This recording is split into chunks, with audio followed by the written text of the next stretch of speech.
Hey everybody, Josh Sigurdson of World Alternative Media here for another episode of WAM News Live. I'm really excited to be joining all of you guys. It's been a while since I was able to do one of these shows. I know Tim Pashot and John Snyson have been filling in for me while I've been in Europe trying to keep up with the craziness over there, reporting on stories. I've barely scratched the surface with the videos I've been able to post so far out of Europe. So make sure to stay tuned for that. I will be taking questions shortly, and if you guys know how I usually do this show, what I usually do is I report the news live in separate segments, and I open them and I close them as to edit kind of live, and then I take them out after and post them as separate reports. But during that, I get to take questions from the audience in between each report, and it allows me to connect to all of you much better than I would otherwise by just posting the report. So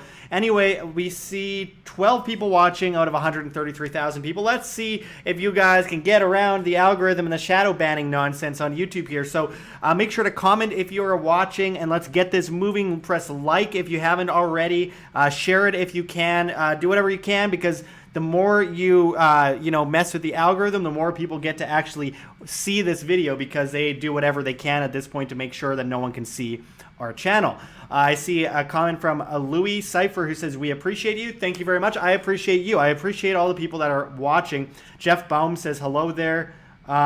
And then let's see, we got Boiled Rope Lampposts. That's an interesting name. It says, check out Blythe, California for geoglyphs jump sites. I'll definitely make sure to check that out. I know there's a bunch around Ridgecrest where the earthquakes happened recently. Shake says, hey buddy, hello to you as well. Zlato Botonyik. Now the comments are coming in. Now I can't even keep up. He says, hi, hello to you. Liberty Advisor. Tim Pashot, I went to the WAM page and couldn't find the live stream until I refreshed. Yeah, there's a lot of issues with that, and often they disappear for about 45 minutes or so after it's published, completely killing the algo so the video never gets seen again. Let's see, we got quite a few stuff coming out here, lots of comments coming in.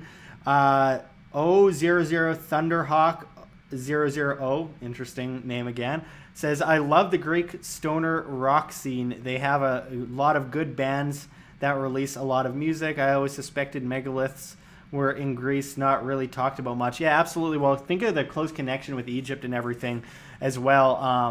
As I mentioned in my most recent video by the Hellenicon pyramid, it is quite apparent that we see evidence at the site that around Nafplio that it was founded by the Egyptians, and the Egyptians actually were there before anyone else. I don't know about the rock scene in Greece, but I do know that there is really strange music there. Every cafe you go into, it gets stuck in your head, but it's really strange stuff. Rian von Rensburg says, nice one, bro. Keep going, man. Thank you very much. By the way, I'm back in Las Vegas for a couple days anyway before I go to Philadelphia to speak at Anarchadelphia. Then I go back to Vegas for about 2 days, then to Houston for 2 days, and then I'm in Turkey thanks to an awesome donor for about a week and a half, 2 weeks to study sites around Turkey. Really looking forward to that. We are going to get into the news right away. Terry Literal says hi, hello to you. Gonzalo Martinez says hi as well, hello to you. Haim Rav is from Israel. Hello to you in Israel. Always great to see how many people around the world we can reach. It's really awesome. Anyway, I'm trying to stay awake. My jet lag is crazy. Went from Germany to Las Vegas, stayed awake for the whole 12-hour flight, get home, and then I accidentally slept for 12 hours. And then the next day I was woken up by some kid next door who was shouting for a couple hours, so I slept 4 hours. So, it's been fun trying to stay awake and trying to keep with it. But I got a lot of videos coming up right away, so stay tuned for that. Press to be notified. Press like on this video if you haven't already, and keep going back, because YouTube probably won't tell you about not any of these things. It's totally ridiculous. Anyway, for those just tuning in, the way we do this is I'm going to record the report live, and then I'm going to sign out, but don't go anywhere. I will still be here to take your questions. Super chats go to the top. Super chats help keep us alive, and they're one of the only ways that we can make any money at all to keep going 18 hours a day, working 24/7 here at WAM. outside of, donations. There's donations and super chats. Those are the only things really keeping us up and running right now. So we couldn't thank you enough if you can help us out in that way. There's links below for that as well. Let us know if there's any lag in the stream. There's been problems lately. Even if my internet's at 100%, YouTube claims that it's my stream isn't good, and then they shut me down.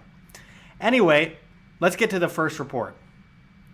And I'll get this all loaded up, ready to go, and then we'll be off. So again, you get to see me make mistakes live if I end up screwing up. Always fun. Anyway, 3, 2... Hey everybody, Josh Sigurdson of World Alternative Media here, and there's been a lot of news lately, but not much news about Julian Assange. I wonder why. I mean, has anyone else noticed how the news cycle works?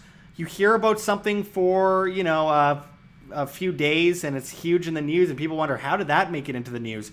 And then it just disappears from the news completely, and you don't hear about it again. And that's definitely the case with Jeffrey Epstein, and that's definitely the case with Julian Assange, who, by the way, is still in prison, and very few are doing anything or saying anything about it. It's not in the news cycle.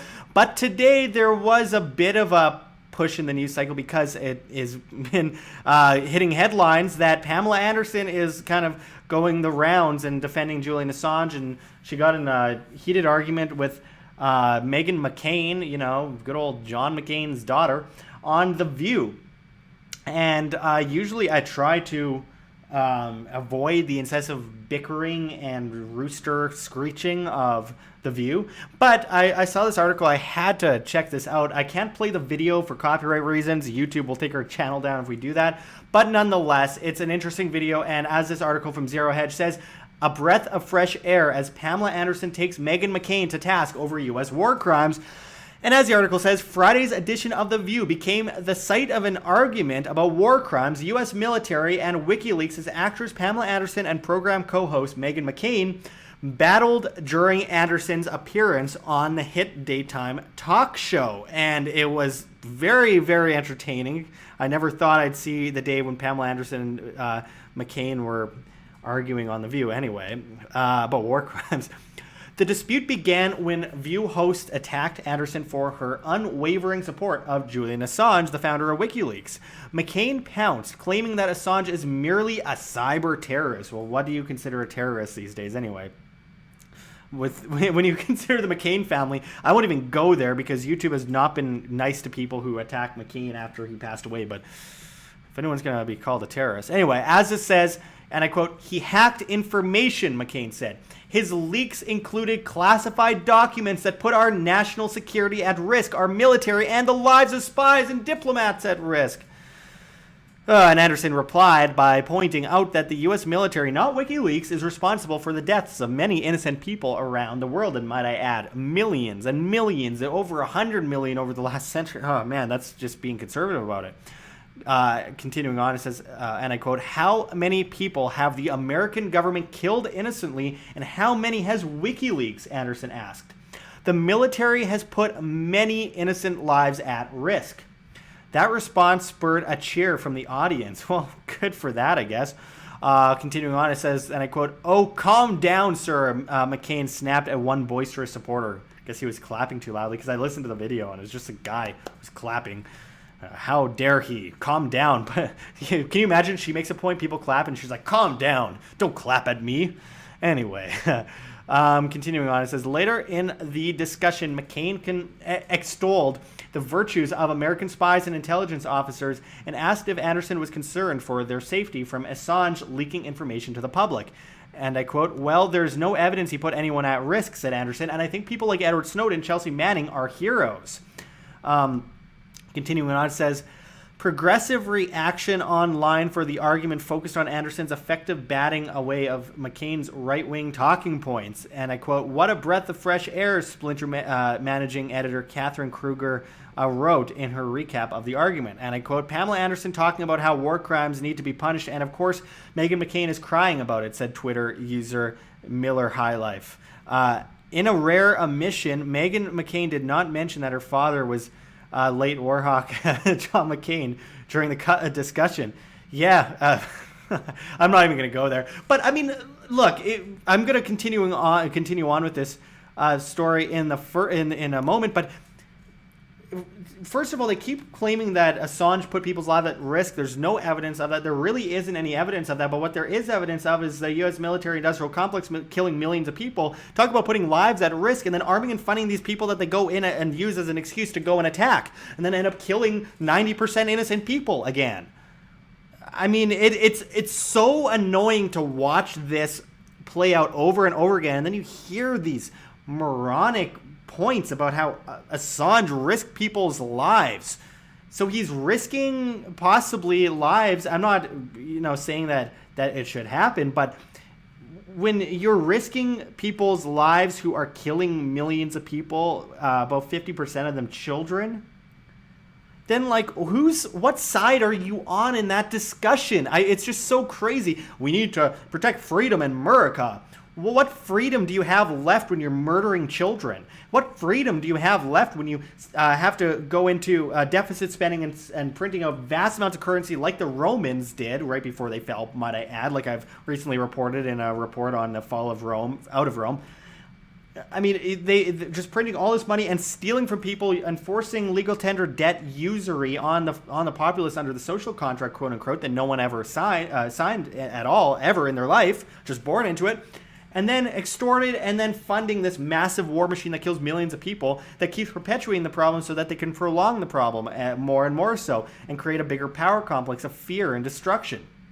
So it's really disheartening to see anyone still at this point in time parroting these viewpoints. But it's good to see someone like Pamela Anderson who has, she might not be as well known and popular as she used to be years ago, but nonetheless, she's using her voice and her stature to spread some good information to some extent. And by the way, Meghan McCain said, I think it was actually, I forget her name. I try not to remember, obtain or contain memories of the names and waste space in my brain of the people on The View. But one of them was saying that, didn't Assange give us Trump? And Pamela Anderson was like, no, I think Hillary Clinton gave us Trump. And again, it's like, well, why didn't he release stuff on Trump? And she was like, well, if he had stuff on Trump, he would have released it. Anyway, it's ridiculous. Let's get back to the articles here in the news because, well, it's rare to find any news on Julian Assange these days. But this is from a while ago, back around his arrest. Julian Assange is suffering psychological torture, UN expert says.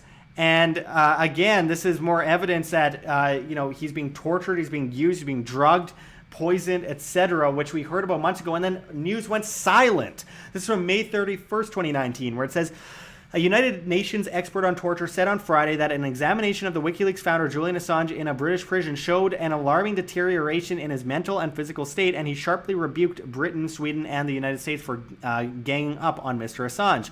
The United Nations Special Rapporteur on Torture and Ill Treatment, Nils Melzer, said the examination in early May revealed that Mr. Assange's capacity to focus and coordinate have been clearly affected by his imprisonment. And I quote, he was extremely jumpy and stressed, Mr. Meltzer said in an interview. It's difficult to have a structured conversation with him. There's so much going on in his mind, it's difficult to have a dialogue. Furthermore, he said in a statement, Mr. Assange should not be extradited to the United States where he faces charges of conspiracy to hack into a Pentagon computer.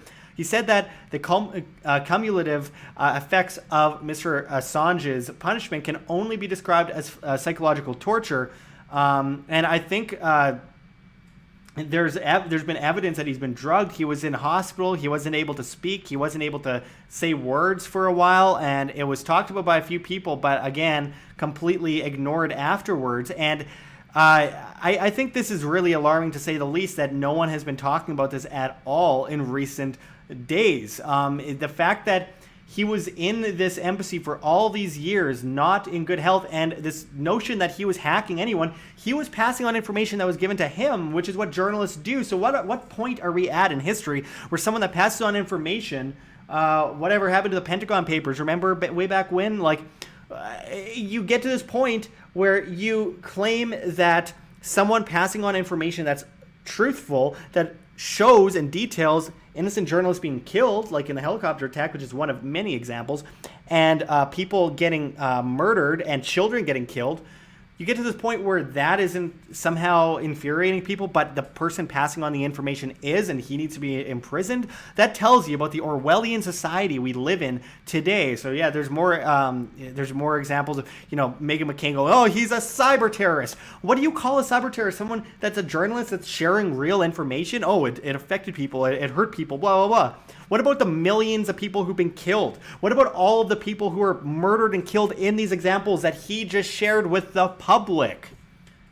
I mean, what side are people on? They're so often like parrots on the side of the collectivist paradigm, military-industrial complex that just props itself up by causing problems, coming in, creating a reaction, fear among the masses, and then coming in as a solution. Problem, reaction, solution, repeat for eternity. It's ridiculous. It's disgusting. And how many people need to die before people stop parroting the slave racket government talking points? It's sick. Recent news that's also come out about Assange from The Local. See, again, these aren't mainstream sites. So Swedish prosecutors questioned 2 new witnesses in Assange probe, and we can't forget that Edward Snowden is still hiding away, and Chelsea Manning is constantly in and out of prison, over and over and over again. And you have to question why isn't anyone talking about that? That should be one of the biggest stories of the century, honestly, and no one's talking about it. Nobody is talking about the real problems that face us today, where we cannot even spread information without being muzzled, imprisoned for sharing information on people getting murdered by the government. How far have we fallen, folks? And of course, they continuously push towards new wars, Syria, etc. Iran. There's still stuff going on in Yemen. We see those problem, reaction, solution, repeat scenarios play out over and over again. What happens? Well, let's see. We go back to World War I, the sinking of Lusitania after the Fed was conceived, and then vast deficit spending props up the Fed. The printing presses go to task, printing way more IOUs than they have gold. And then you move into, the days of FDR.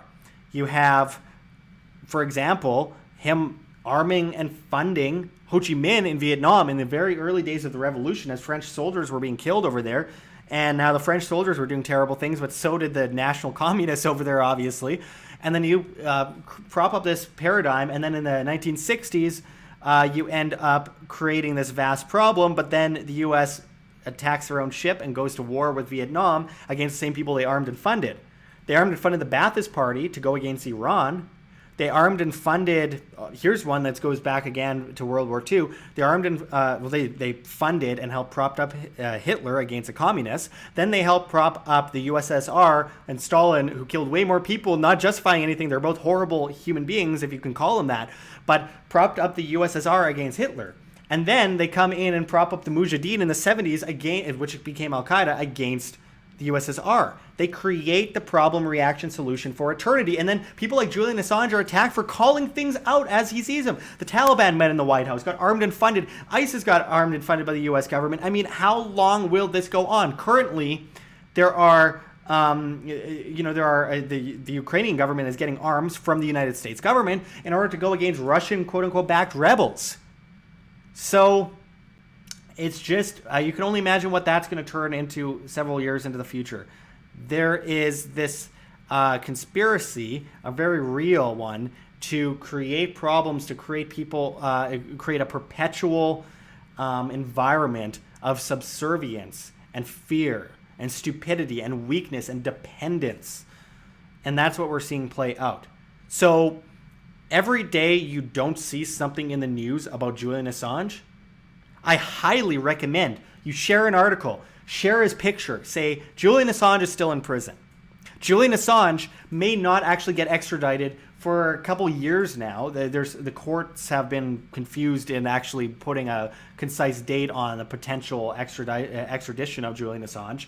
We don't know. And I mean, people say trust the plan. Well, trust what plan? You don't know the plan. The military-industrial complex is a lot smarter than you think. They're evil. But they're very smart, and that's the most dangerous paradigm you can imagine, is evil people that are intelligent.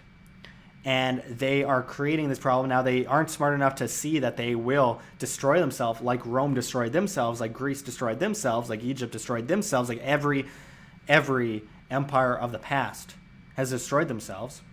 But nonetheless, a lot of people are going to die first. A lot of truths are going to be muzzled. A lot of people are going to be muzzled. A lot of people are going to be censored, like us here at WAM, like so many other independent medias, which is why we need your help more than ever. And so many more people will be tortured in the way that Julian Assange has been as we get to this precipice, this cliff. And where we go after that cliff is up to all of you. Where we end up in the future comes down to the individuals watching this video. How will you take action as an individual?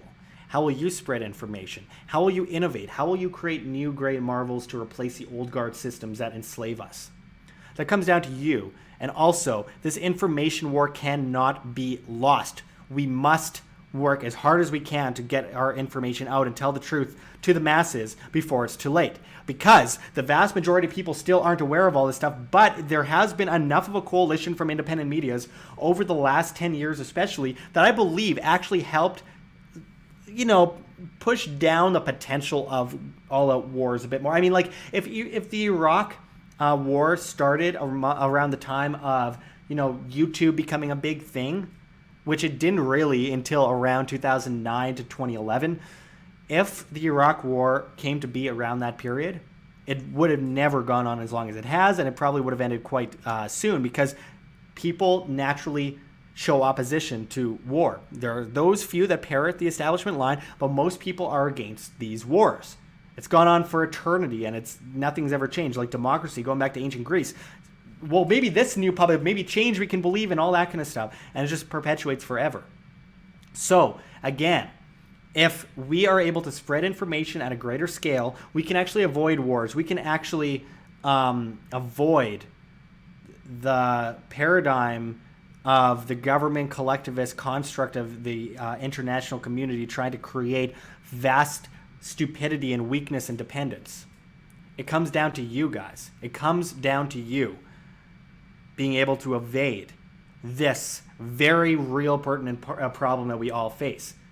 We can and we will win the information war, but first we got to get louder. First, we need to spread this information, like Julian Assange, who again is still in prison. Share that information. I know I'm rambling here, but I think I'm just thinking, like, it's so amazing that I'm still talking about this in the end of 2019.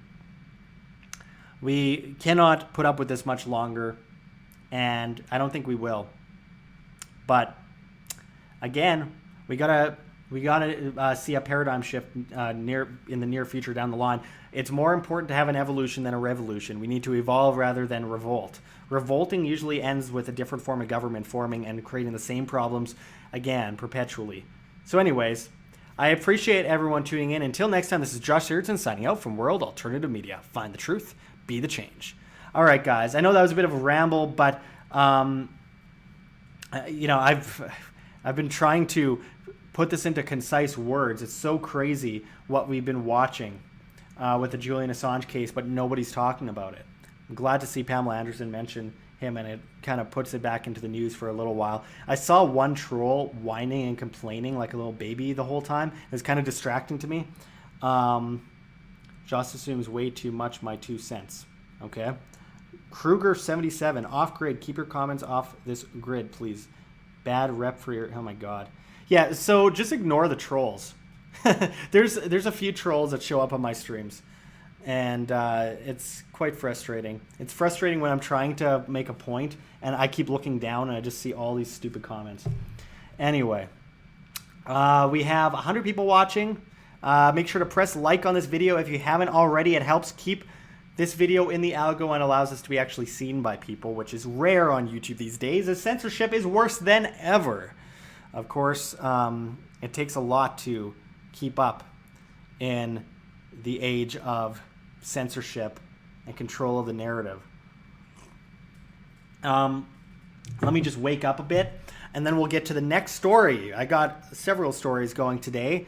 I want to make sure I'm as concise as possible because I was having a hard time teetering off at the end of that last report there. I told you guys get to watch me screw up. If I screw up, you saw it live.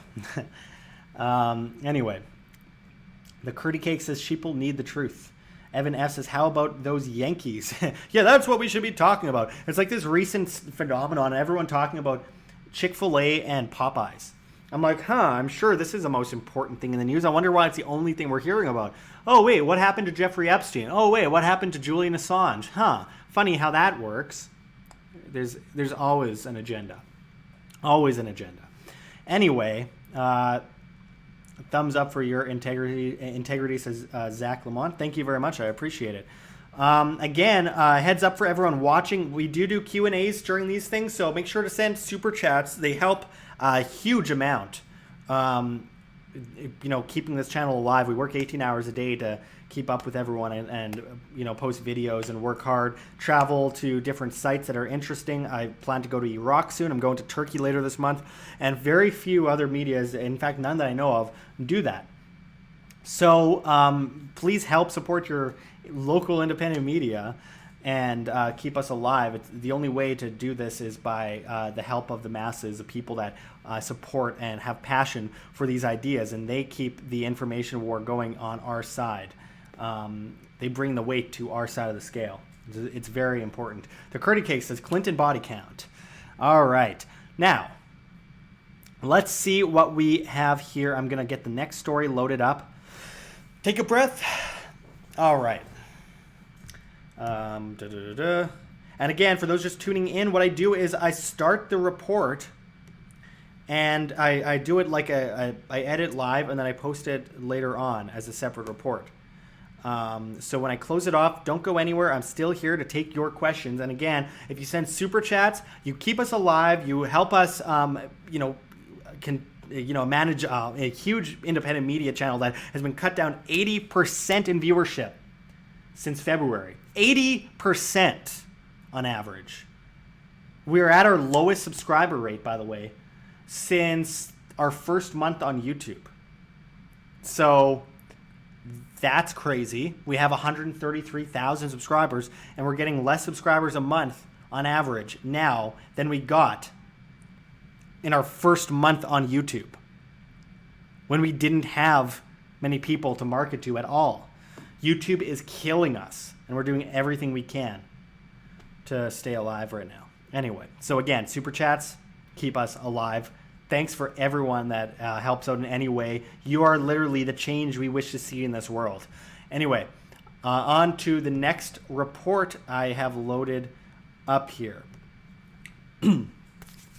All right. And 3, 2... Hey everybody, Josh Sigurdson, a World Alternative Media here, and there's a lot happening in the gold world, and I want to get into this article here. I think it's important to talk about the most recent news in gold because there's no shortage of excitement around the gold market as we see, the negative yields, as we see this push towards a recession, possibly negative interest rates in the very near future. Things that we all predicted for a very long time and are all coming true today, but of course we're still called crazy and stupid and whatever. But, I don't even want the vindication because it's sad. It's horrible to watch this massive complex of money printing, money, quote unquote, and destruction of currency and the price of living inflating vastly, watching the poverty skyrocket, watching the homelessness skyrocket. It's sad. The system does have to come to an end eventually, though, and we're seeing, the changing of the guard right now. Anyway, as this article says, gold prices will keep rising because crash conditions are becoming obvious. And as the article goes into, the price movements of precious metals are difficult for some people to understand. In the world of equities, investors are mesmerized by tickers day in and day out, and market movements occur minute by minute. This realm of investment teaches people to shorten their memories, their attention spans, and their patience. In the world of gold and silver, however, investors buy and sell according to cycles that last years, oftentimes decades. It is the complete antithesis to stocks. And as it continues here, this is why gold catches a lot of ignorant criticisms at times. The barbaric relic does not behave the way day traders want it to behave. It sleeps, they ignore it or laugh at it, and then it explodes. It is not surprising that your average stock market player is usually caught completely off guard when an economic crisis hits Main Street, and while the average gold investor already saw the event coming many months in advance. The gold mentality lends itself to caution, observation, and historical relevance. The stock market mentality lends itself to carelessness and the denial of history. I would acknowledge here that there is plenty of evidence of paper market manipulation of gold and silver to the downside by major banks like JP Morgan. Any investors in metals should take this into account. However, it is also important to realize that in moments of economic uncertainty, the physical market can and does overtake paper manipulation, and prices rise anyway. This is exactly what happened in the lead up to the 2008 crash, and it's happening again today. Gold and silver have had an exciting run in the past couple of months, and this is taking place exactly because precious metals are doing what they are supposed to do: act as a hedge against economic instability. This is where I see a disconnect in the mainstream media and the stock market pundits in their explanations for the gold rally since July. The economic media and some in the alternative media expected gold to take a dive in July. Why? Because they also had high expectations for Fed Chair Jerome Powell to massage the markets with an ample interest rate cut and promises of stimulus measures in the near future. This did not happen. Instead, market investors were shocked to hear Powell deny any need for renewed quantitative easing, and they were greeted with a marginal 0.25% cut in rates with no guarantees that any more cuts were on the way. In August, this message was reiterated at the annual Fed Jackson Hole meeting, and multiple Fed officials indicated that the central bank has no intention of introducing new stimulus and that aggressive rate cuts are unlikely. Currently, the Fed continues to hold rates near their neutral rate of inflation. They are still cutting assets from their balance sheet despite claims that they would be stopping early. And the Fed funds rate is currently the single highest rate of all central banks in the developed world.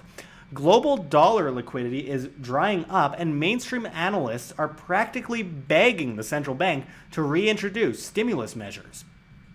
The Fed also continues to make the false claim that U.S. economic growth is strong and that a recovery is still underway, despite the fact that the yield curve has flattened to levels not seen in over a decade. Housing sales are falling. Auto sales are falling. Retailers are expecting store closures of over 12,000 outlets this year. U.S. freight is grinding to a halt. U.S. manufacturing PMI is the weakest it has been since 2009, etc. Some of the Fed's own data is showing a recessionary storm is about to make landfall despite all their statistical rigging, and yet they ignore it completely and repeat the mantra that all is well.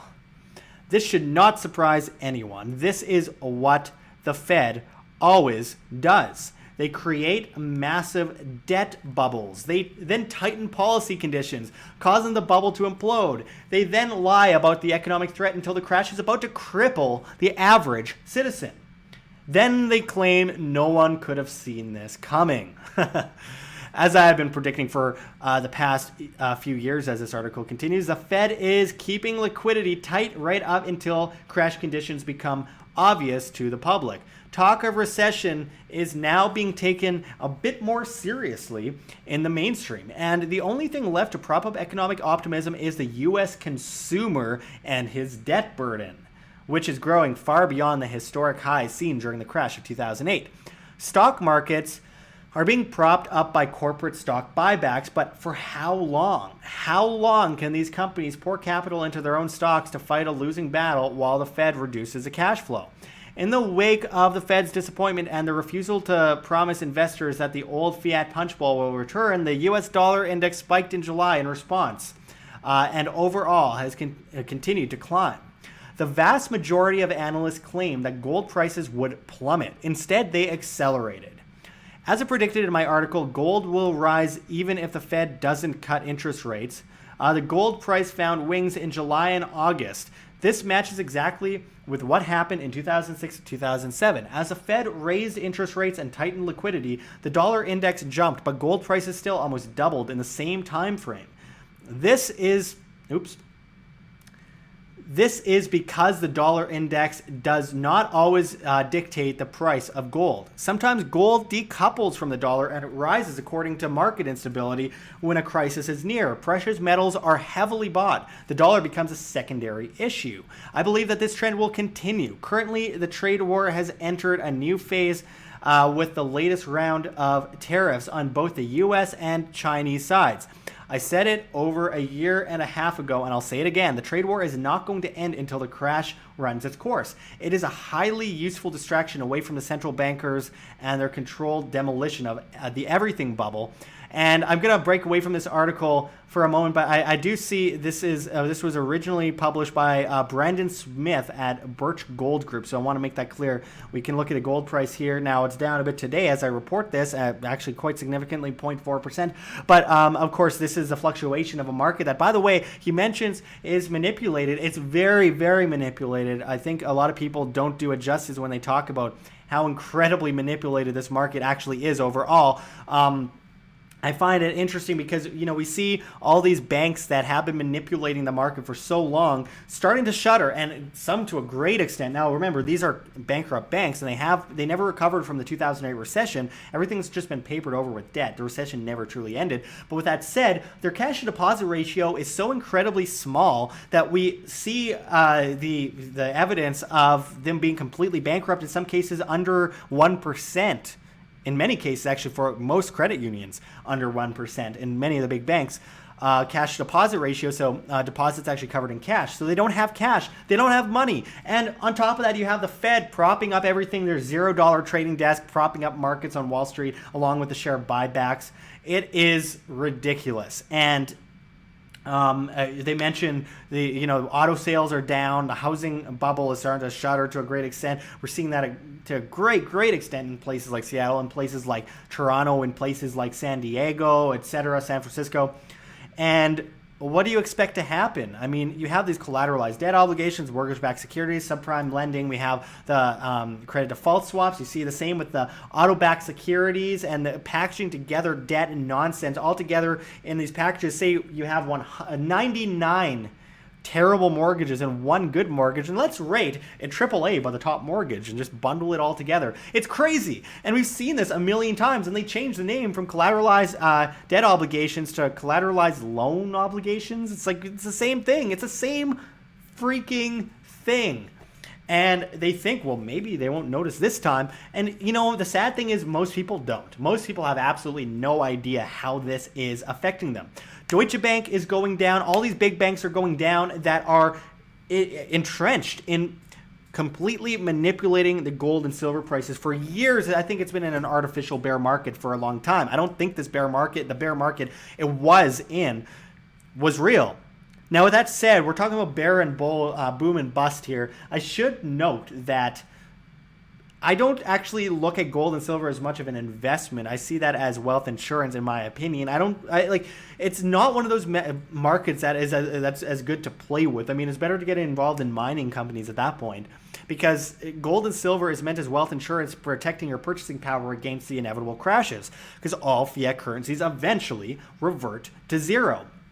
So when I see it talked about as an investment, sure, it can technically be used as an investment, and you can play the market, no doubt about it. I don't think it's as lucrative, for day trading, obviously, for obvious reasons. You could see that just by looking at the market itself. If I'll bring it up here again, this isn't a lucrative way to do day trading, in my opinion. There's much better ways. Crypto is much more enjoyable to do this with, and sad when it goes down, but that's the way the market. But look how much it has gone up in the last year.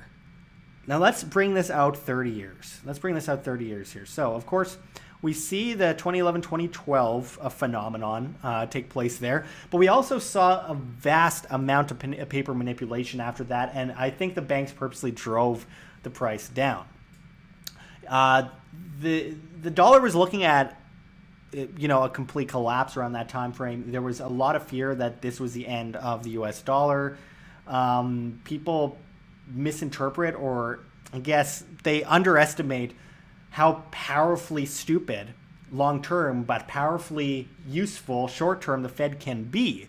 The Fed is a master manipulator and can prop up a terrible system, even in its worst days. But we're getting to a point where it just cannot happen anymore. We see the yield curve inversion. You can only paper over debt so much. I mean, there is a certain line that has to be drawn. I don't know where exactly, because it surprised me over the years that it's lasted as long as it has been, which is why I never put a date on the crash, by the way. It's impossible to truly say. But we are seeing all these telltale signs, and they get worse by the day, and we see the everything bubble worldwide and a derivatives bubble around $45 trillion just for Deutsche Bank alone. Now, go worldwide, it's a multi-quadrillion dollar derivatives bubble. How does that work? And auto bubble and pensions, pension shortfalls worldwide set to hit 400 trillion by the year 2050. I don't think it'll last that long, but that's almost 5 times the global GDP.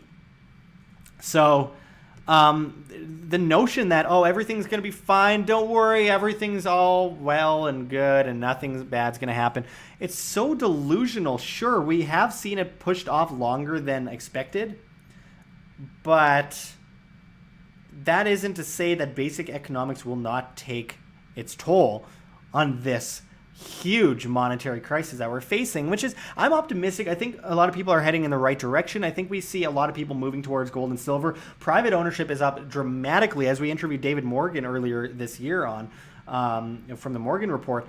Gold ownership, private ownership is up hugely. Now, of course, banks and governments are going to buy up gold. They're going to buy up Bitcoin. They're going to buy up these things because they'd be stupid not to, because their system, their paper system, is in a tailspin. But with that said, I mean, do as they do, not as they say, right? Don't manipulate markets and push people into vast homelessness and destroy millions of lives and cause all these problems perpetually for eternity, pushing people into more dependence. But if you see them buy a bunch of gold, maybe it's a good time to buy gold. Maybe they know something that you don't, or maybe you do know. I don't know. Maybe that I can't exactly say.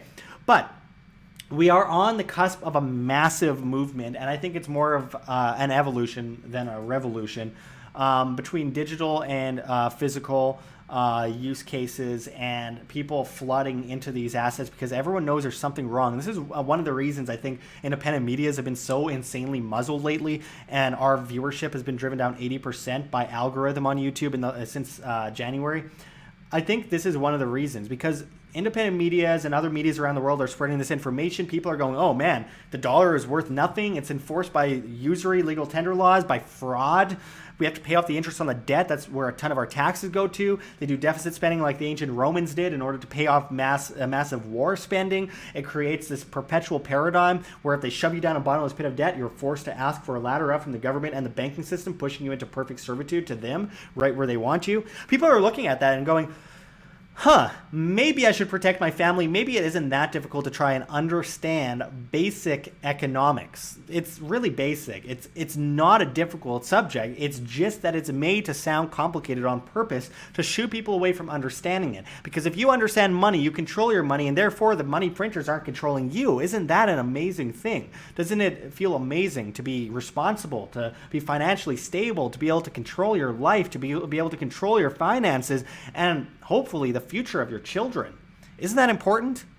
Meanwhile, we see homelessness rise at a dramatic scale. Everywhere you look is just vast homelessness. It's disgusting. I was recently in Greece, and we know how their economic system has been doing over the last 15, 20 years. It's just been in a tailspin, horrible. And it's turned into a third world country in cities like Athens. The rest of the country looks beautiful. People are still poor as hell, though. And you walk down the street in Athens and you wouldn't recognize it as a first world country. It's sad. It's disgusting. And you look everywhere and there's just homeless people laying everywhere. There's, protests and people are feeling tensions, the rise of these tensions, and there's Molotov cocktails going off. There's fights with the cops. There's buildings being burned down. There's protests. There's stuff happening in Hong Kong. There's stuff happening in Paris. There's stuff happening in Spain. There's stuff happening in Italy and Greece, where I just was. All these places, just it's insane. And then you come to the United States and you look in LA and New York and Detroit and Baltimore and Boston and all these places, and it's just insane how much poverty is taking place. And at the same time, the media is trying to divide us against each other, so we're distracted from the real enemy and we attack each other and fight each other and, you know, enjoy the bread and circuses that they hand us like the ancient Romans did, as I, again, detailed in my report recently on ancient Rome, which you could find on our homepage and in our recent videos. There's so many similarities between ancient Rome and the U.S. today. But again, you see all these problems. You see in London homelessness rising, crazy amounts of homelessness, and you see all this discord, and you see all these people fighting, and you see all these people attacking each other, and you see tension and stress. And the government in a lot of ways is like, ha, great, we got people in further dependency. They're scared, they're in fear, maybe they'll fall to their knees. But I think it's a different kind of anger this time. I think this is more of a rebellion that's happening, that's taking place, and we just need to direct that rebellion in the direction of innovation. We need to direct that rebellion in the direction of creating new systems to replace the old guard systems, an evolution rather than a revolution, as I mentioned so many times before. I think that's very important going forward. So we will see gold and silver continue to rise up. The gold-silver ratio shows a serious change of the guard as well. And we will see cryptos go up in the near future as well. And this is all in my opinion. Again, this isn't investment advice. And I think it's more about wealth insurance at this point. So I really hope that everyone does their own due diligence and works hard at understanding these topics and this subject matter in order to be able to better suit their own families and their friends and pass on this information as we fight an information war across the board here, as YouTube tries to muzzle us, as you know, people have a harder and harder time explaining and expressing this information. People are waking up, so it's a losing battle, but we need you guys more than ever to enable our ability to reach people. So make sure to press like on this video, do all that kind of stuff. You know, find ways to talk to your family over Thanksgiving dinner and be that guy, because people will thank you down the line. You know, for the time being, they'll call you crazy, they'll call you stupid, they'll not want to invite you to parties, all that kind of stuff. But what's better, being unpopular or being silent? I would much rather be unpopular. And you know what? It always works out in the end. It always prevails in the end, and us crazy people are seen as a lot more stable when everyone comes running to us going, oh, you were right. What do we do now? Well, here we go. Anyway, again, responsibility is the key to all freedom. Freedom and responsibility, individual freedom, play hand in hand. You cannot have one without the other. So food, water, shelter, self-defense, you're not gathering things for the toughest guy on the block. Gold and silver, in my opinion, is wealth insurance, and cryptocurrencies as the another way to hedge your bets against this massive collapse of a crazy system enforced by legal tender laws by fraud onto the masses. Fiat wouldn't be as bad if it weren't for the fact that it's forced on people. If people had the ability to go, yeah, I'll buy the US dollar, which is crazy, but yeah, I'll buy the US dollar, fine. It's the fact that it's printed and we're extorted to keep it alive, and they extort us further if we try to use other assets in order to get around the dollar. It's just insane. It is one of the biggest scams ever perpetrated onto the masses, and it's failed every single time it's ever tried. Fiat currency every single time. And we could see the same thing happen in ancient Rome and ancient Greece and all these places. Diocletian created so much currency, deficit spending to keep up with the war, and then price controls and wage controls and all this stuff. And what happens? We see the collapse of an empire eventually, thanks to their arrogance and belief that they had an eternal power, an eternal realm that could not ever go wrong, because they played God and they centralized everything to death. Anyway, thanks for watching, everyone, and until next time, this is Josh Sigurdson signing out from World Alternative Media. Find the truth, be the change. All right, guys, I am back to take questions, and I appreciate everyone staying tuned for all of this. The viewership always falls like a rock after I'm finished these live reports. People think that I'm going away. I am not going anywhere. Stay tuned. I'm here to take your questions. And again, I cannot say it enough, because I think it's more important than ever, and it's one of the few things that actually helps keep us alive at this point, is super chats. Press like on the video if you can't do super chats. You can pledge $1 a month, just $1 a month through Subscribestar. If you pledge $5 a month, you get free, not safe for YouTube content that we cannot post on YouTube, and we can also do the same through. Well, I mean, we got float.app. Sorry, I'm having a hard time talking here. Float.app, flote.app. I will write it in the chat for all of you who are curious. Float.app. We are on there. I'm at Josh Sigurdson. I'm also at WAM, WAM. So we're moving there in as fast a pace as we can. We're trying to move everyone over there as much as possible because YouTube's days are numbered and they will shut us off just like that one of these days. They recently just deleted one of our videos. They deleted a video I did 3 years ago. Well, actually, yeah, 3 years ago, called 9/11 Truth 15 Years Later with Richard Gage. They claimed that we were inciting violence and inciting hatred and glorifying violence by talking about physics and architecture and a lawsuit. So luckily, thanks to so many of the great viewers at WAM, hundreds of people messaged YouTube on Twitter, funny enough, and they reinstated our video and took away their community guideline strikes because they're purposely going back in time on videos from years ago, trying to take them down and trying to delete our channel. They're doing whatever they can to try and erase us from history. It's a book burning of the modern age, and we need you guys more than ever to share our videos, like our videos, and stand up to these complete tyrants that are trying to control the narrative and think they know what's best for you to hear and see and speak. Anyway, viewership just dropped by 20% since I ended that last report. We are still doing more reports here. So stay tuned and make sure to, again, if you haven't already, subscribe, press like on the video, and the super chats, we'll put your question to the top. And again, we cannot survive without super chats. We work 18 hours a day on videos. We do whatever we can to keep you up to date. And when we don't get super chats on these live streams, we are broke. I need a way to keep the lights on. I need a way to be able to produce free content on a daily basis, 1 to 5 videos a day. It's been off a little bit lately because I've been on assignment trying to work on big reports in Europe, which, by the way, I haven't spent a cent of donation money on at all. That was savings in a certain currency that I may or may not have lost in a boating accident, if you know what I mean. But it's really important now more than ever to get those super chats. And I really appreciate anything you could do to keep us alive, to help us continuously bring this information to the masses. Because without those super chats, without those donations, without those pledges, we cannot reach the masses and we lose the information war. And this is happening to all of the independent medias right now. We were cut down 80% in viewership since January and February. It is insane what we watched happen. Insane.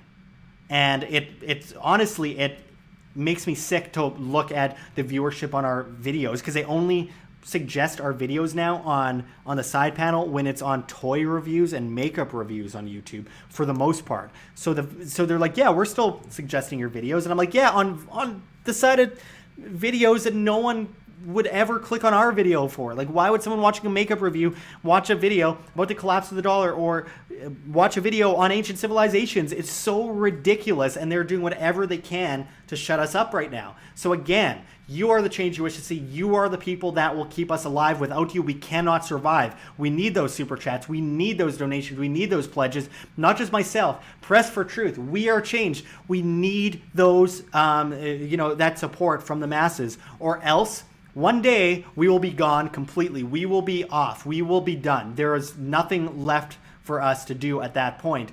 Hugo Rollo says there is always DTube or STEEMIT. STEEMIT locked me out of my account, and DTube created a fake coin that I can't actually make any profit off of at all. So I actually don't post on there anymore. I've been focusing on float.app, again, flote.app. There's also Subscribestar. I post on Minds. I post on PocketNet. I post on a few others. I try to keep up. I'm on Instagram at World Alternative Media. I'll again put that in the comments there. World Alternative Media Insta. It's in red for some reason. Anyway, so yeah, go to Instagram and look up World Alternative Media and follow us there. We need more of that. And we also need your emails to be able to keep up with you once they inevitably just delete our channel from YouTube, which they will do. So make sure to email worldalternativemedia@gmail.com with subject line yes, YES. If you do that, then we will be able to keep your email so we can actually send you where we have gone when YouTube deletes us. And we also have a newsletter that we put out every now and then. So I just wanted to put that out for all of you guys to know. Again, let's get at least one super chat for this report, for this live stream. One super chat, $1, $2, $5. We need to keep independent medias alive. We cannot survive without you guys. $1. Like, if anyone can do that, I seriously appreciate it. It's the only thing that is keeping us on our feet, and we are dying right now, and we need your help more than ever. If there's ever been a good time for a call to action, it's now. It's now. We are about to be completely written off. So anyway, let's go to the next video report, as long as my voice holds up here. I hope everyone stays tuned after this. Don't go anywhere. Again, super chats that you send while I'm doing this report, I'll be able to get to after the fact. So if you can do that, we really appreciate it. It makes a huge difference. I've gone into so much debt trying to bring you guys recent reports that YouTube won't let anyone see. Oh, great. Star of TX sent $1.99. Says end police brutality. I completely agree. And end the state and end these vicious criminals that do nothing more than utilize fear in order to create order out of chaos, and then hurt innocent people, throw them in cages, kidnap, and then think because they have a shiny badge, magical badge, that they're able to abuse people and kidnap people and attack and harass and kill people and threaten people and break into their homes and take their guns in the case of red flag laws. Sick. Anyway, thank you very much, Star of Texas. I really appreciate it. That makes all of the difference in the world. Seriously, those super chats keep us alive. Boiled Rope Lamppost says end taxes. I agree. Stop the extortion. So anyway, let's get to the next report here. I'm trying to decide the best route to go here. You know what? Let's go to Canada for a report, guys. So anyway, again, I'm going to open this up and then I'm going to close it off at the end, but don't go anywhere. I'm still here for the Q&As and answering questions. So don't go anywhere. All right, let's do this next video. And a 3, 2, hey everybody, Josh Sigurdson, a World Alternative Media here. And well, Justin Trudeau isn't doing so well these days, is he? I mean, whatever happened to the Justin Trudeau of change and well, you know, that's I shouldn't even joke about that. Every single political campaign is based on change we can believe in, yes we can, all that kind of nonsense to try and get people to have hope in a system that's been going on for eternity, and it just has never worked. But as this says, Justin Trudeau, the rise and fall of a political brand. We're not going to play the podcast, obviously, but Justin Trudeau has fallen pretty far in recent days, and there's no doubt why. I mean, from groping women to the SNC Lavalin controversy, that's just, you know, the surface that we see. But it goes so much deeper. This is a guy who has claimed under the guise of, you know, we're going to give you free things and I care about people and equality and all that kind of stuff. He has used this as a tool in order to reel people in emotionally and then tax and extort them further and create further problems. This is one of the most corrupt people I've seen in recent years. I don't think he's smart enough to write his own policy. I think he's actually really stupid. I think other people write the policies, but nonetheless, he is one of the biggest disgraces I've seen in recent years. It's made fun of everywhere. I'm a Canadian. I'm in the U.S. and I talk to someone and they're like, oh, Trudeau, that guy with the hair and, you know, people kind, you know, instead of mankind, those comments, the SJW prime minister, it's ridiculous. He is a joke, but even more so, he's dangerous. He's a dangerous person, like any government official, organized crime racket where they extort people in order to push their collective viewpoints onto the masses. This guy is essentially on the verge of being a dictator in a lot of ways. I mean, the amount of laws and regulations and extortion schemes that have popped up in Canada in recent years is absolutely astonishing. It's crazy that people haven't, rioted at the steps of Parliament with torches at this point. And again, this is also a guy who said he respected China's basic dictatorship several years ago. But anyway, getting into this story here, it says, poll, nearly 2/3 of Canadians disapprove of Justin Trudeau after scandal. Just after scandal? Well, let's see what this article says. And I quote, a new poll finds Canadian Prime Minister Justin Trudeau's disapproval rating is rising and may be attributed to Trudeau's role in a scandal involving the engineering company SNC-Lavalin. The Angus Reid Institute found that 47% of Canadians strongly disapprove of Trudeau's performance in office. Together, those who disapprove and strongly disapprove comprise 65% of those polled, or nearly 2/3. And you can see one of the polls here. Do you approve or disapprove of the performance of Prime Minister and Liberal Party leader Justin Trudeau? 9% strongly approve. Who are these people? It's just every government employee that the Liberals employed to prop up the jobs numbers. Moderately approve, 23%. Moderately disapprove, 18%. And then strongly disapprove, 47%, and 2% not sure. Oh, I don't know what's going on. Who are these not sure people too? It's like, how do you not, what state is your mind in when you don't realize that more than half your money, over 60% of your money that you work hard for is getting ripped from your check and thrown into these crazy social programs and sent to other countries around the world? Anyway, it shows a lot about the subservience of the masses. Continuing on, it says, while his support still remains high among those under 35 years of age, Trudeau's support has declined significantly during the past 4 years. Among those aged 55 and older, his initial approval rating was at 63% and has now dropped to a mere 30%. Man, that's about as bad as Bush was at the end of his presidency, by the way. He was at around 28% at the end. Approval of Trudeau by age, and you could see how it changes since December 2015 there. A new Wall Street Journal article suggests Trudeau's declining approval ratings may be due to his involvement in a serious scandal regarding the engineering company SNC-Lavalin. The scandal began with a lawsuit against SNC-Lavalin in February 2015. Canadian police charge SNC-Lavalin with charges of corruption and fraud with Libyan officials from 2001 to 2011. On the charges filed against SNC-Lavalin in Canada, the company is pleading not guilty. However, in 2014, a former SNC-Lavalin vice president pleaded guilty in Swiss court to nearly identical allegations. After SNC-Lavalin was charged in Canada, they threatened to move their office from Montreal to London.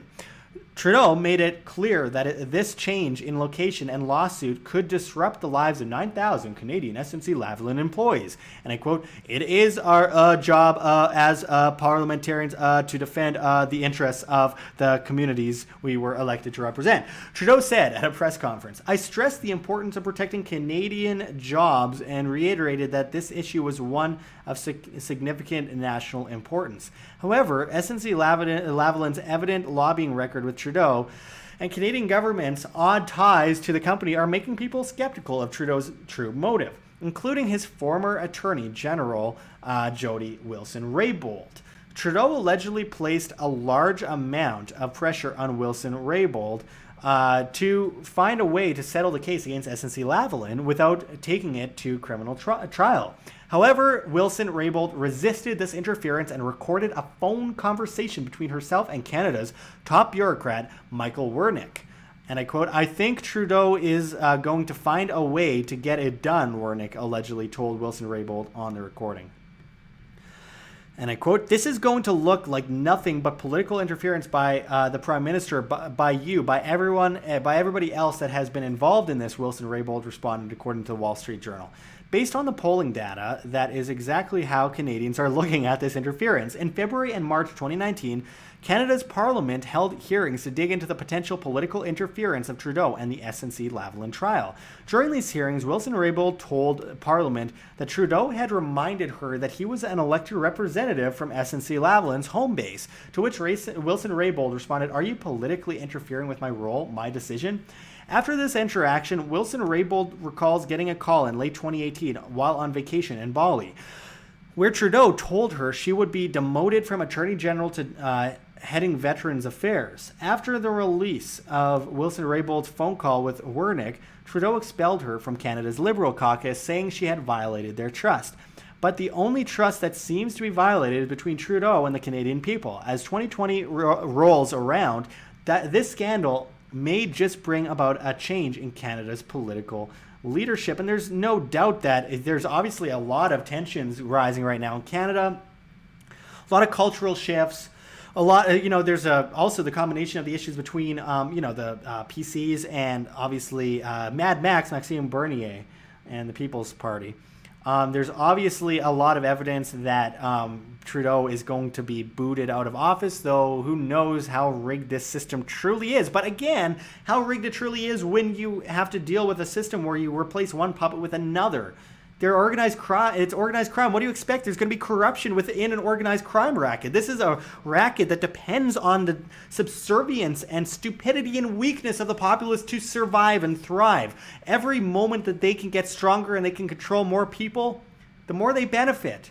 And of course, they're going to always push people in that direction. So this is an entity that steals most of, literally the majority of people's money to fund crazy programs that hurt the masses, that cause more problem, reaction, solution, repeat, that Hegelian dialect, over and over again for eternity. So yeah, Trudeau is threatening Wilson-Raybould and pushing, this whole dynamic scheme between him and SNC-Lavalin. Big scandal. So is him groping women that no one seems to be talking about anymore. And, look, the controversies with Justin Trudeau are abundant. And Canada's heading into a recession right now. And what are people talking about? Well, Trudeau still seems nicer than Andrew Scheer and Mad Max. It's like, get out of this paradigm. Get out of that political system. Break free from that political system, because that is the change you wish to see. Getting out of that. Change we can believe in. This guy's different. This guy's different. Stop Harper, and then stop Trudeau, and now it will be stop Scheer, stop Maxime Bernier. It's just, it never ends. People always look for political entities to save them from the problems political entities create in the first place. The very concept of collectivism is entirely wrong. It's entirely immoral, and it's entirely illogical, and breaks out of the free market perspective of people having individual demand rather than representatives apparently representing thousands of people, and then bowing down to whatever party they're in, whatever mob racket they're in, whatever Bloods or Crips or whatever. It's ridiculous. It's cancer. You get rid of 95% and you still have 5% left. What happens? It grows. It always grows.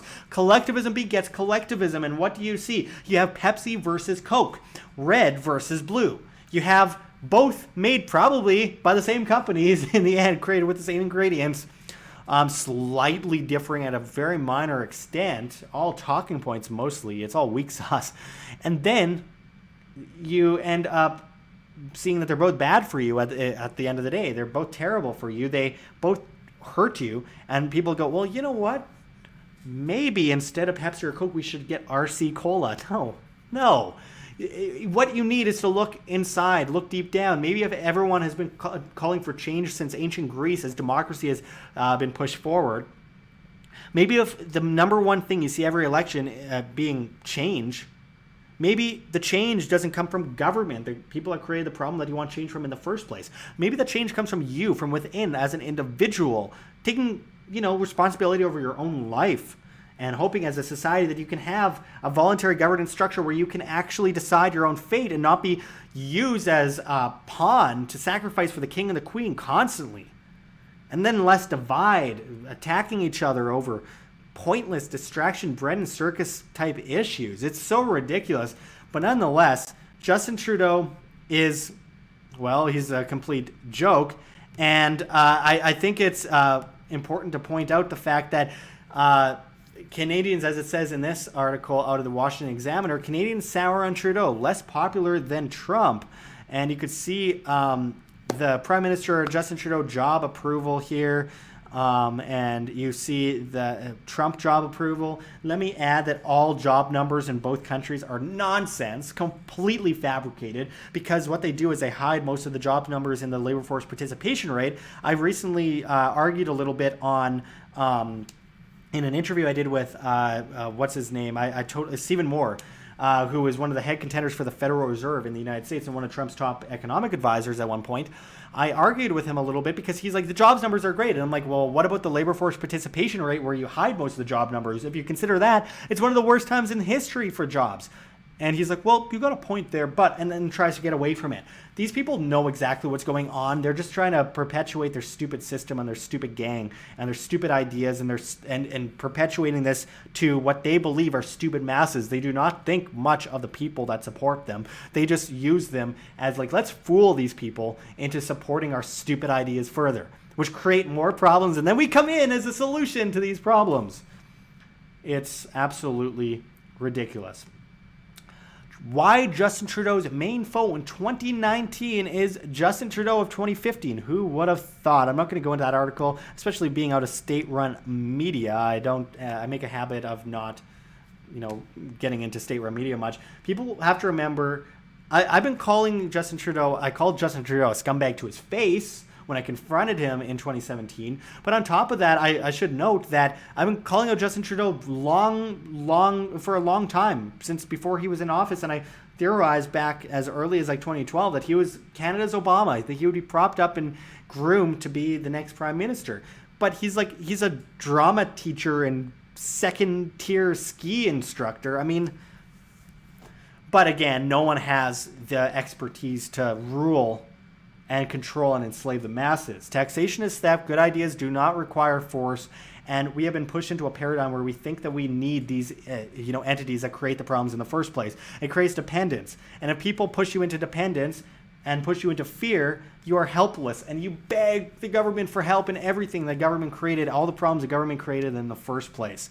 It's a scam. It's a hoax. And everyone needs to escape.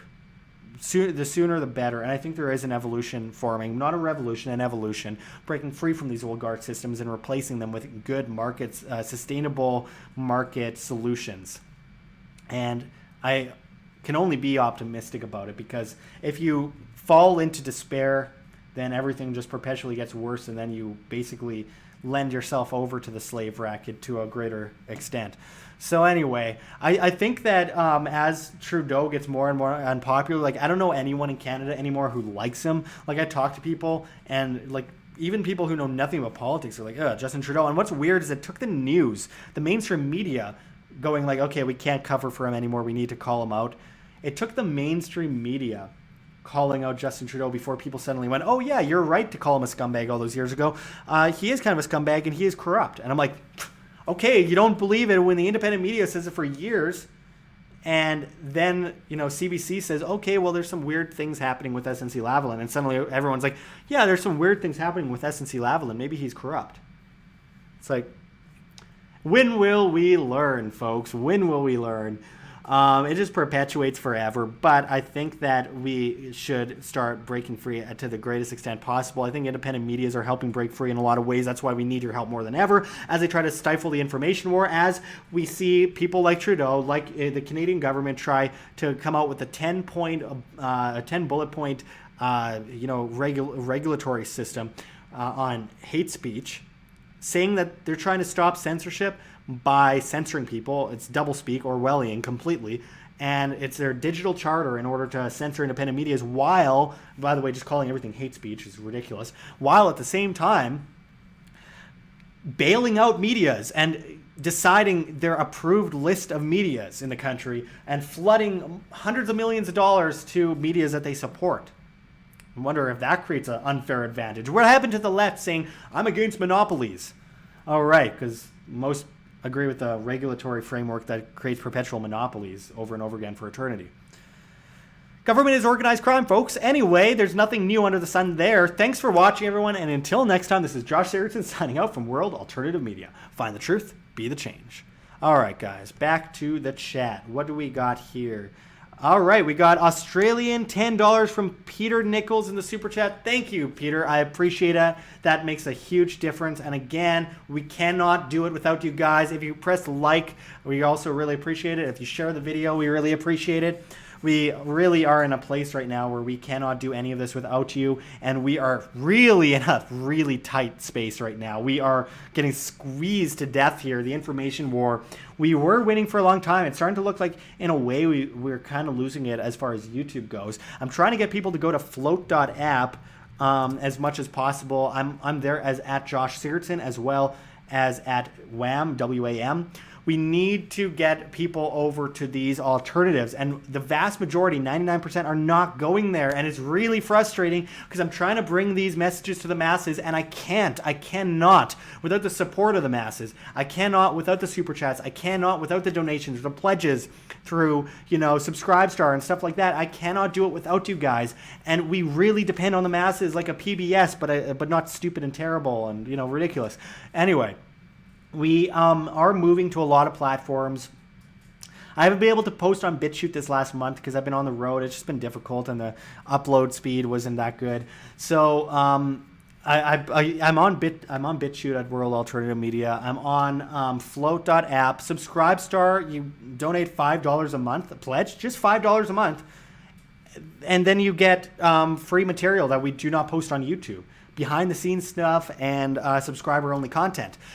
Also, we have Patreon, GoFundMe, all the crypto addresses below in the description of this video, as well as we have it here on the screen if you want to scan. We really, really, really, really appreciate any help that you guys give us. Again, we are getting killed. We've lost 80% of our viewership since January and February. We cannot do any of this without you. It's killing us.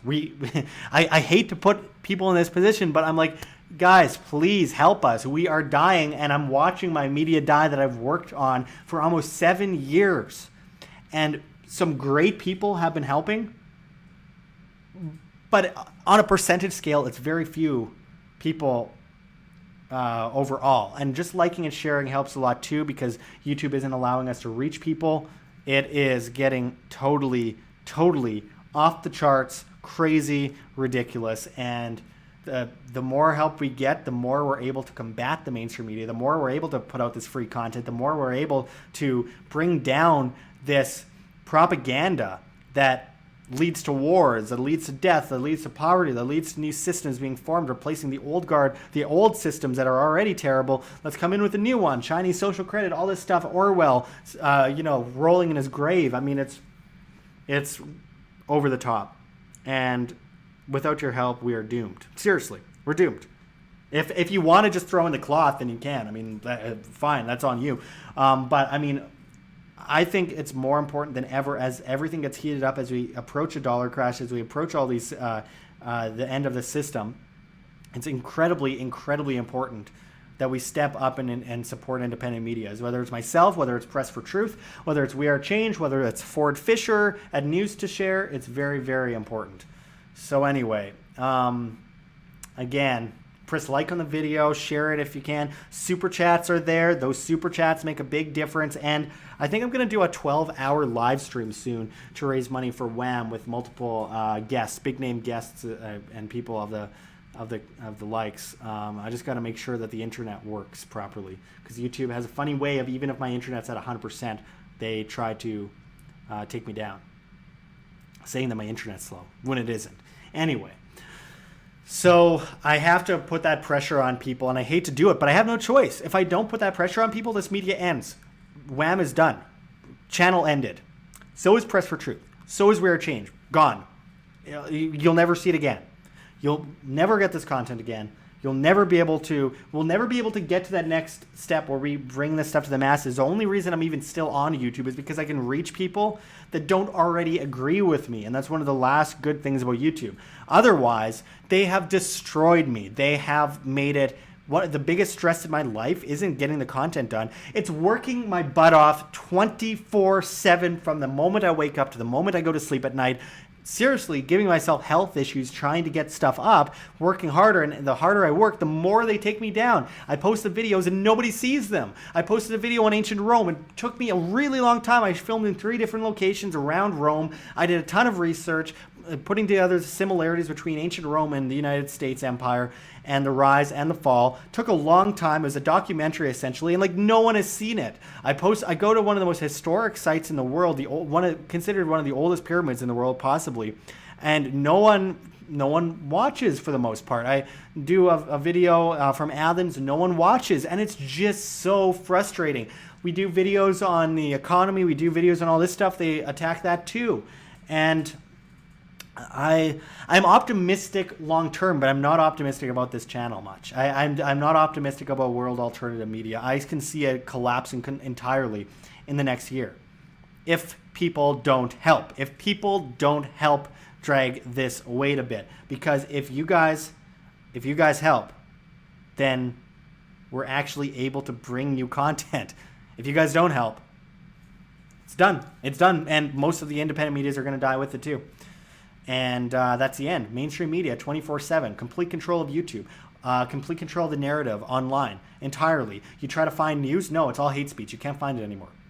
But with funding, we are able to actually keep ourselves alive. Look at the funding that Steven Crowder has gotten and has allowed him to get lawyers that have actually stopped his channel from being taken down multiple times. I mean, he's been even able to keep himself monetized after they demonetized him a few times. I mean, think of what we could do as far as advertising, bring things to even the mainstream media. It wouldn't it be funny if we advertised world alternative media in mainstream media? It would be great. Billboards. Imagine what that would do with little tidbits of facts and stuff on, and redirecting people to WAM. Being able to go to sites, for example, ancient civilizations, those videos. I want to go to Iraq, Iran, Lebanon, Jordan, all these places. I'm going to Turkey right away. And I'm in vast amounts of debt to the point where I don't even know I can't afford food. I can't afford a $2-3 lemonade when I'm out anymore. Like I'm literally done. Like I can't do this anymore. And it would all change if everyone just gave $1 a month, one single dollar a month. It would, think of it, $133,000 a month. Now obviously that wouldn't happen. Now let's bring it down to 10% of people, $13,300 a month. Nope, 1,000 or 1% of people. That's $1,330 a month. I mean, think of how much would change if we just got a few people to give $1 a month. And again, I know some of you watching do pledge. I know some of you watching do send money, do pledge, and do the super chats. And I couldn't thank you enough. It makes all the difference in the world. We just need to build on that. We need more people to do it, or else like it's just not possible anymore. Like it's just simply not possible. YouTube's just deleting our videos right now, just taking them down from the internet forever. And then they don't notify us of it. It was 2 a.m. in the US when they took down that video, and they sent an email. But when I wake up, I have like 40 new emails. So I likely wouldn't have seen it if it weren't for the fact that I was in Europe, so I saw it pop up on my phone. I was awake.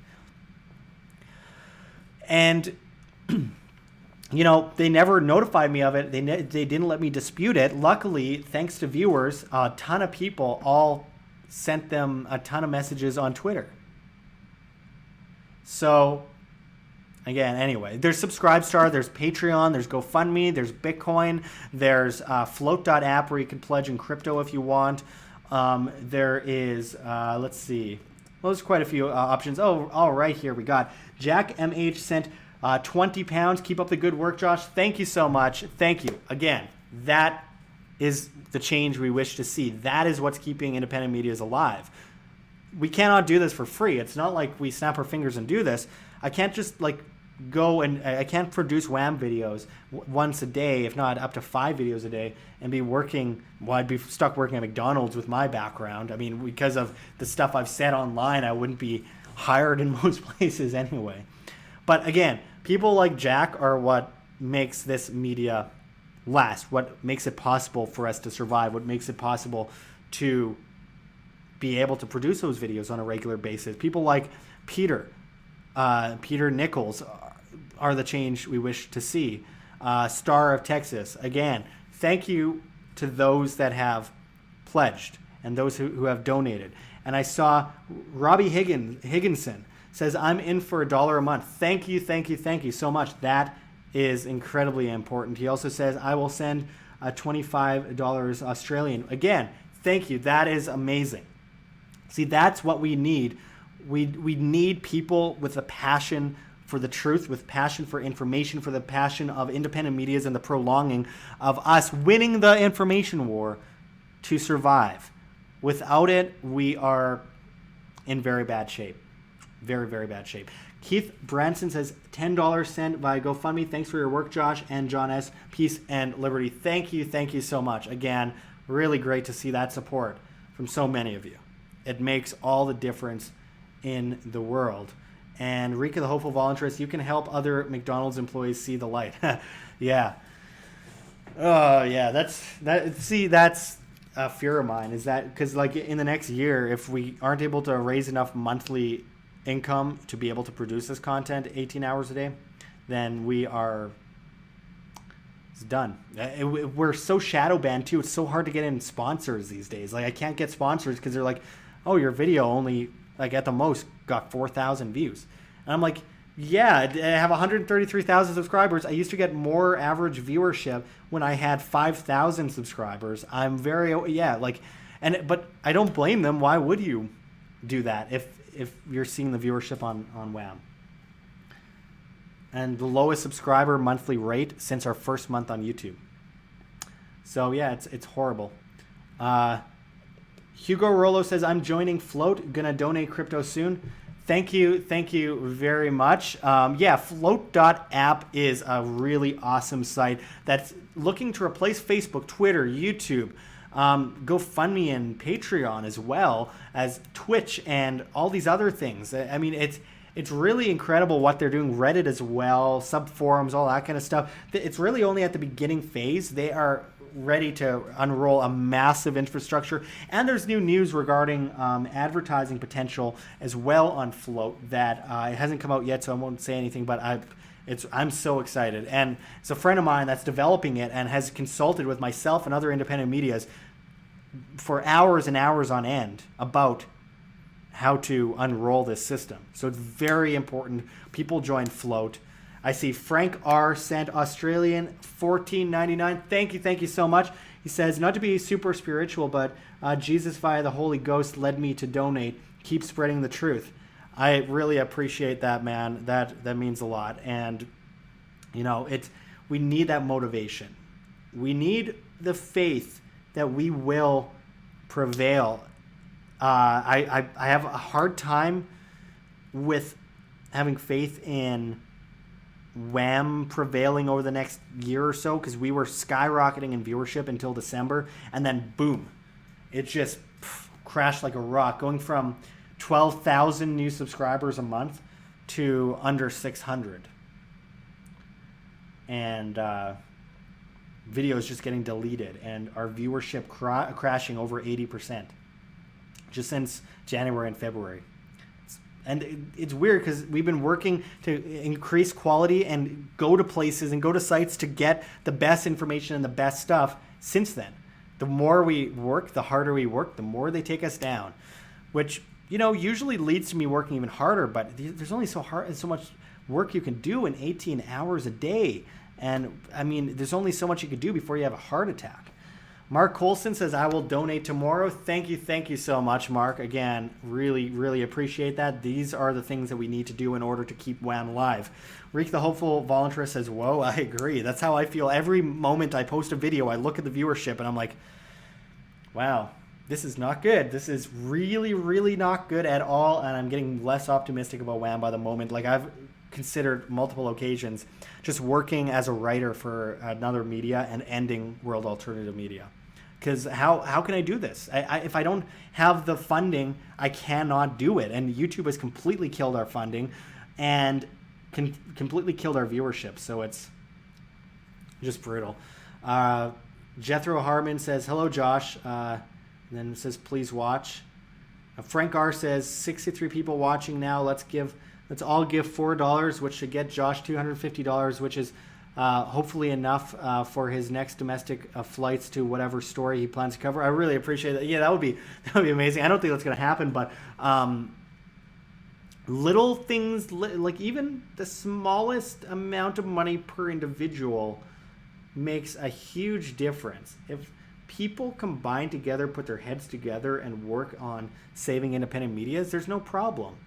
I mean, I'm sure there's 1 million people in the world willing to give $1 to independent media. That right off the bat, $1 million fund for independent media. I'm sure there's 2 million. I'm sure there are 10 million out of the 7 billion people on the planet that are willing to do that.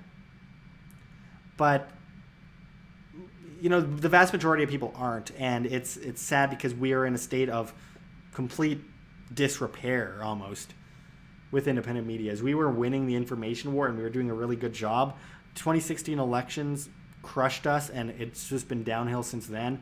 And then this year has been the worst ever.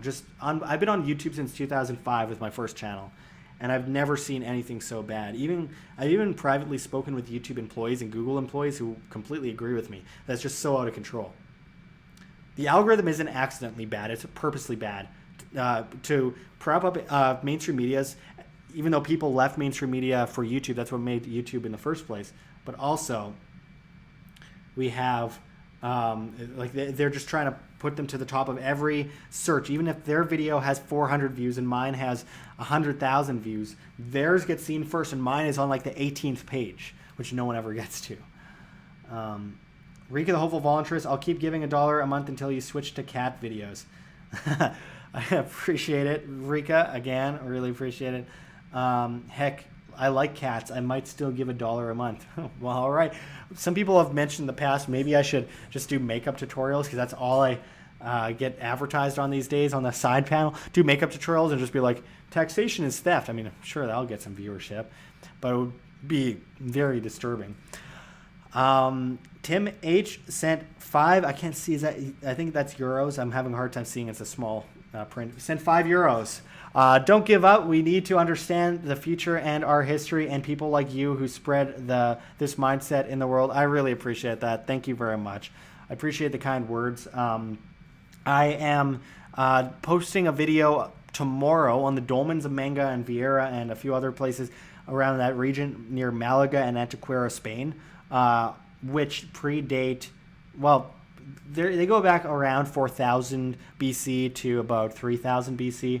Incredible sites that I explored recently in Spain that I'm going to be posting a video for soon. I recorded the narration for the video today, and right before this live stream, and I'm going to put that all together tonight.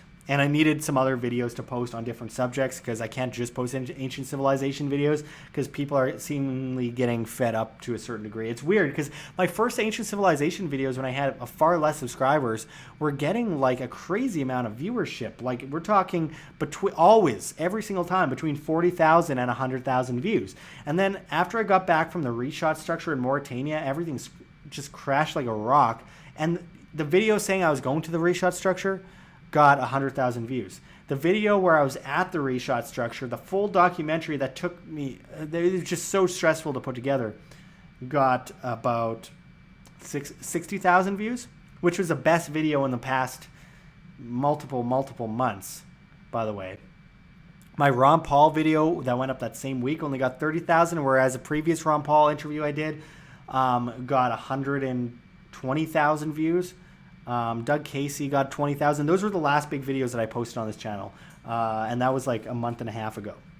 And this last month has been deadly. And by the way, the Mauritania video and monetization made me back about $100 overall over that since July when I posted it. And it cost me $10,000 to do all of that. So you can imagine how much debt I'm in, and it's horrible, because, you have a promise of viewership, and then YouTube just rips it away from you. And so everything you budgeted just got ripped out of your hands.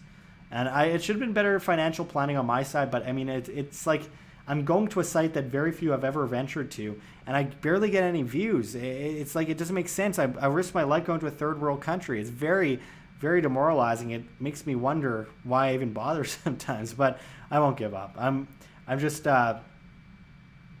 Missy Wilson says, never saw a Ron Paul vid. Yeah, most people didn't.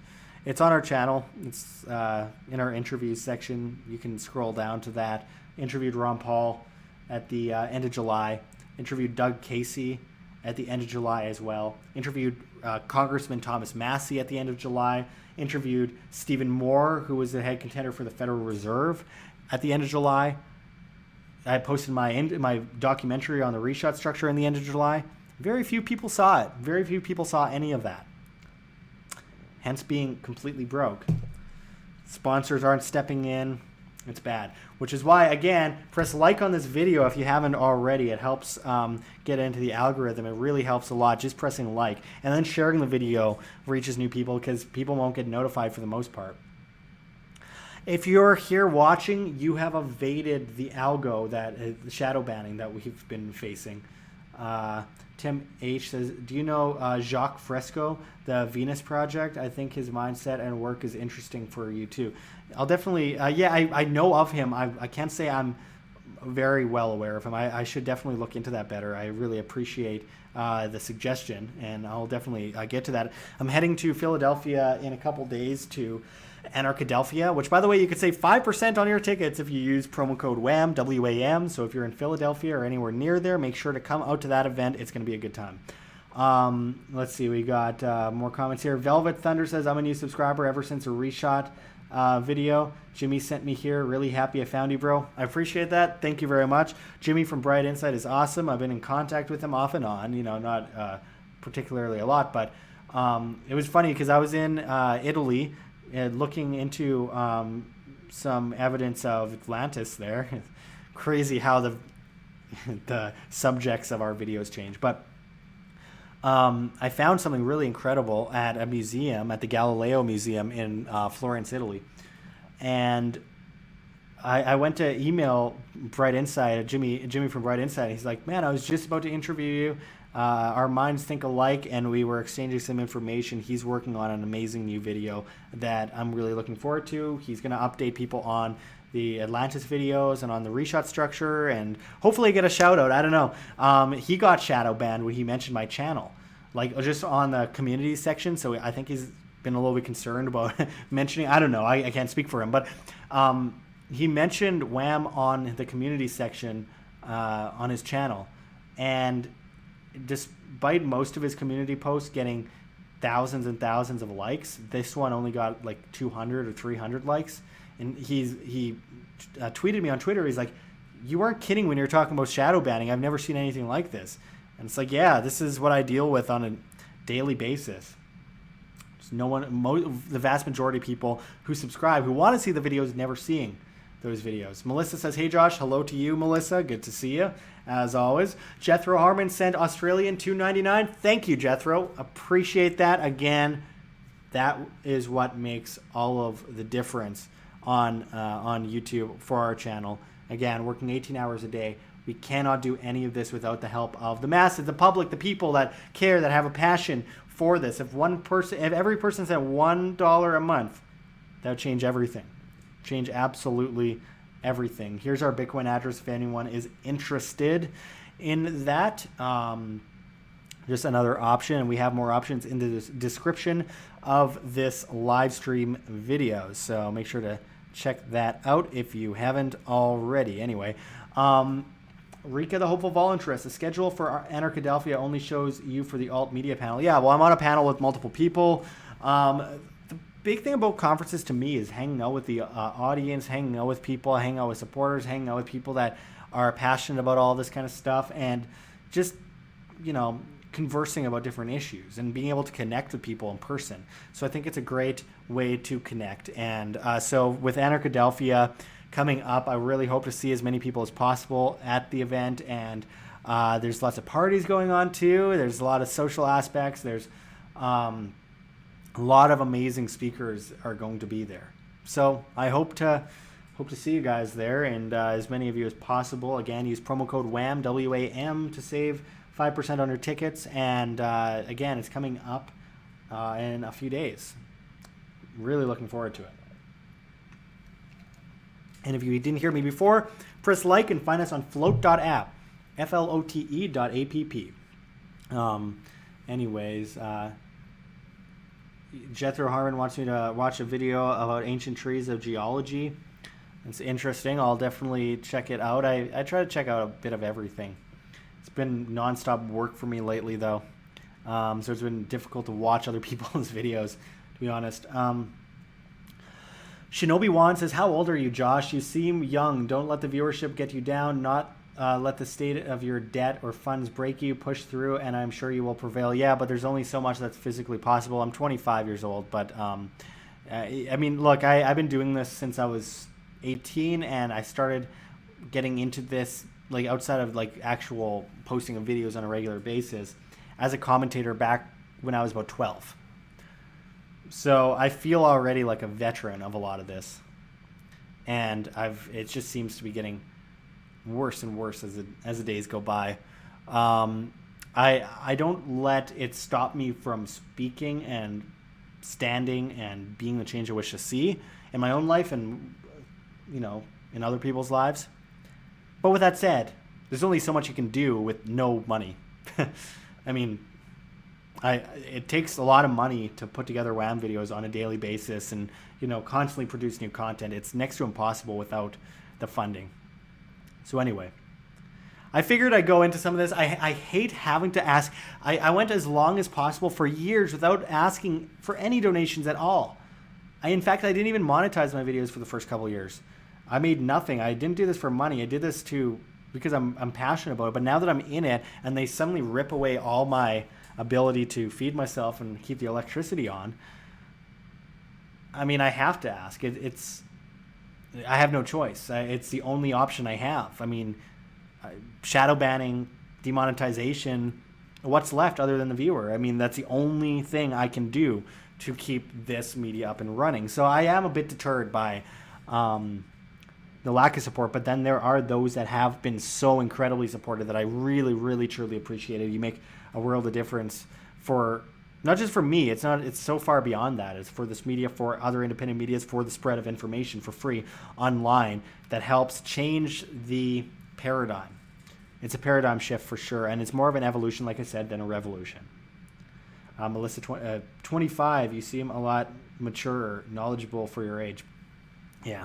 Well, I mean, I appreciate that. But people start at one point or another, and as time goes on, they learn more and more. Most people start to get interested in this stuff in their late 20s.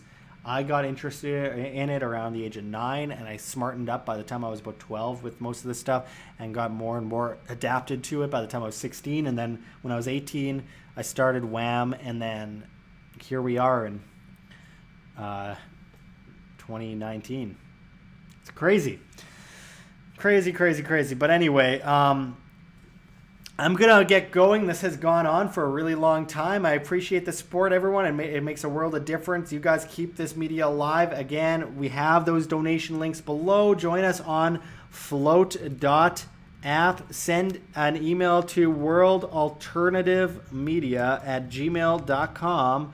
I'll make sure I type that properly in the chat.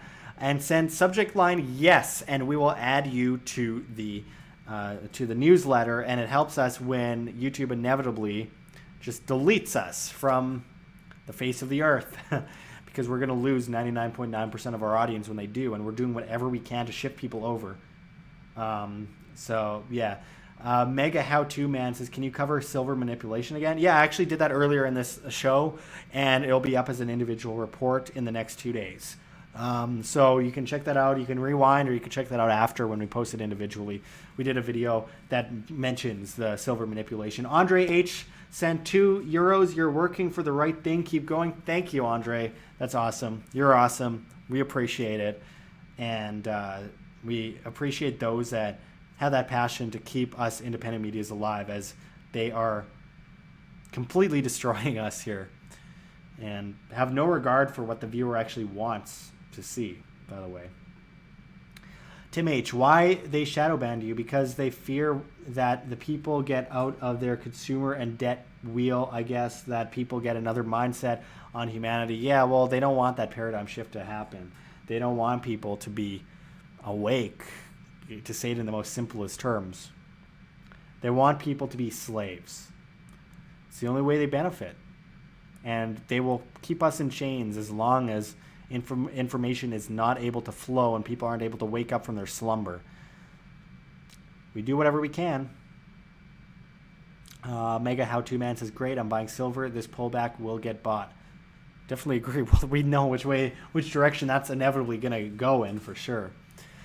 Anyway, I appreciate everyone watching today, and you guys are amazing.